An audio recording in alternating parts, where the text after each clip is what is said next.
there, it's James with Car Bees, and we're about ready to transition from being trapped in the house to getting out to the bee yard. So we're getting prepped for that. We have a bunch of nukes to feed and new hungry bees that are starting to emerge from their hives. We're about ready to unwrap them. So this year we're going to go big with some bigger feeder buckets out in the apiary. And so we're going to use these Winco 10-gallon food grade buckets. They're kind of like trash cans, actually. They have these nice snap-on lids, and you can, I'll put links to all this stuff down below in the comment section. But you can get the buckets on Amazon or like a restaurant supply store if you have one of those locally. The lids are actually a little harder to find. They're sold separately. I had to go to a restaurant supply store online to get those and have them delivered. That was actually the last thing I was waiting for. And then for this project, you're going to want to get some stainless steel kind of spigots here. These are designed for like beer making, wine making, that kind of stuff. But they're perfect if you're going to put like sugar water feed out in your apiary because they don't get all gummed up and nasty and certainly won't rust. So what we're going to do is we're going to install these. The reason I have it set up on this freezer here, surface, is because what I'm going to do is I'm going to line this up. I took the extension off the end of this, but I'm going to line this up so it doesn't actually rest down on any of the surface. It's elevated above. You don't want this spigot to, to actually snap off or anything. So again, you want to make sure it's just, a little bit above there. The other thing you want to be aware of is this nut here. When you screw it, you're going to have to reach inside the bucket down at the bottom. You want to make sure you can actually, completely turn and tighten that nut without hitting the bottom of the bucket. So couple considerations for your placement here. It's a pretty simple project. You just have to carefully drill your, I think it's a 3/4 inch hole here. That's basically just kind of the same size of the threads here. You can screw this in on one side and then tighten it with tighten the nut on the inside. The other thing you have here is just a little washer. I think you can see it there, that white washer. So that if you tighten this good and securely, snugly, that will prevent any leakage. So, and if you have these 10-gallon buckets out in your apiary, you can just take your drill, your paint mixer, whatever. You can do all your mixing out in the bee yard, and you don't have to haul stuff around.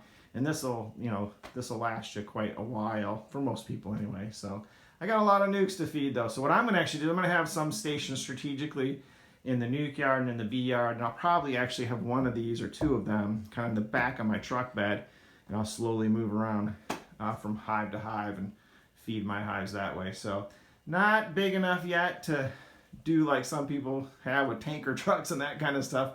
This is somewhere in between, but I got about 30 hives and a whole bunch of nukes, so this will probably serve me well. I had one of these I used last year. I really, really liked it.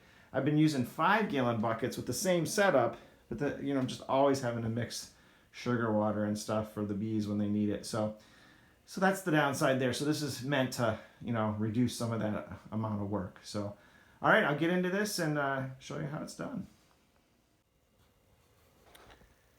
Okay, so we went ahead and marked where we're gonna drill.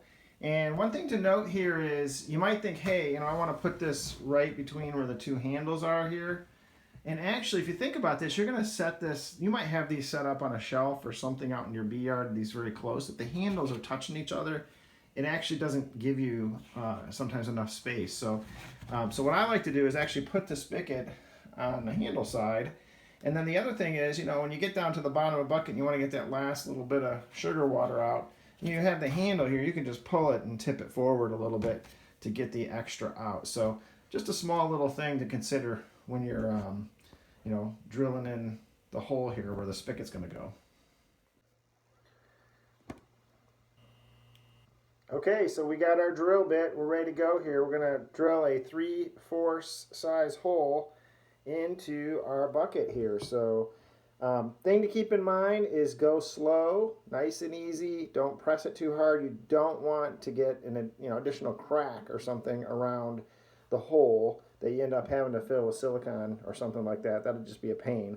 You want a nice clean hole. So the good thing about these 10-gallon buckets is it's a little bit of a softer, more pliable plastic. We shouldn't have an issue. If you're using a 5-gallon bucket, some of those can be a little rigid, so just be careful there. So Already marked the hole. We're going to go ahead and drill here. Make sure we got the right spot.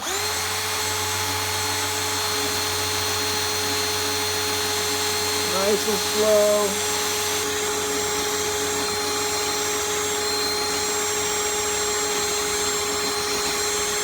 And it should just pop through here in a second.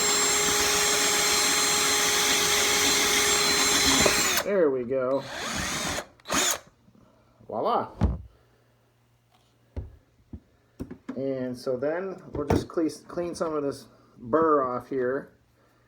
And we're just going to double check real fast that this will fit. Again, make sure you got your white washer there. And then what we're going to do is we're going to like twist this in and, you know, basically screw it into the hole. So, but let me clean out the inside first. Alright, so I found that if you just go ahead and screw this in, it's fine. If you really want to be sure to avoid any leaks, you can go ahead and use some Teflon tape, and that would help as well. Put it on the threads. I just don't think that, I haven't had any issues, so I don't think it's necessary. So I'm going to make this, I'll point forward so it's a little easier to turn here. But yeah, you just want to twist this in. Might take a second to catch, but once it does, you'll just be off to the races.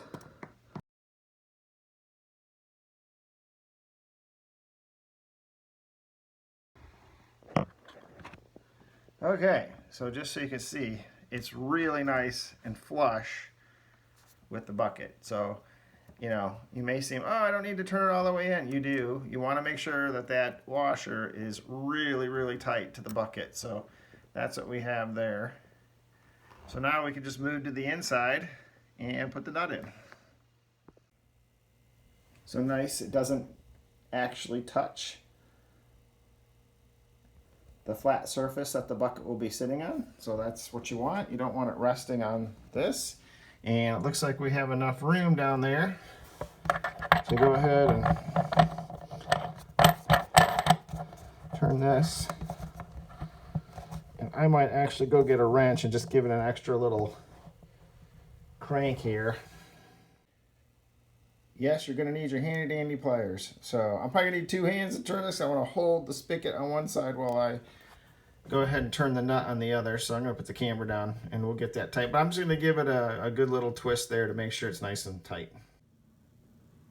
All right, so we're testing the bucket here to see if it leaks. So we got enough water in here to do a good test, I think. It's several inches above the hole there where the spigot comes in. And we'll just look on this side here. And as I just feel around the outside of this, there's no water or anything coming out. So it is completely dry.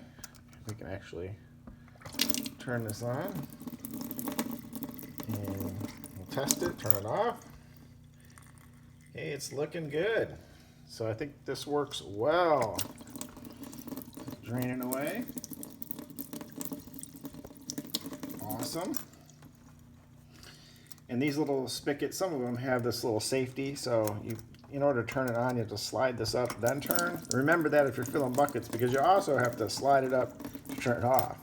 So if you're like, you know, doing a fill and it's getting towards the top of the quart, and all of a sudden, you got to turn on, and you're like, oh no, you got to like, do that. So anyway, yeah, this looks like it's going to work. We'll go ahead and test the other ones. We'll shut this off and use the water, but again, dry as a bone, no leaks. Awesome.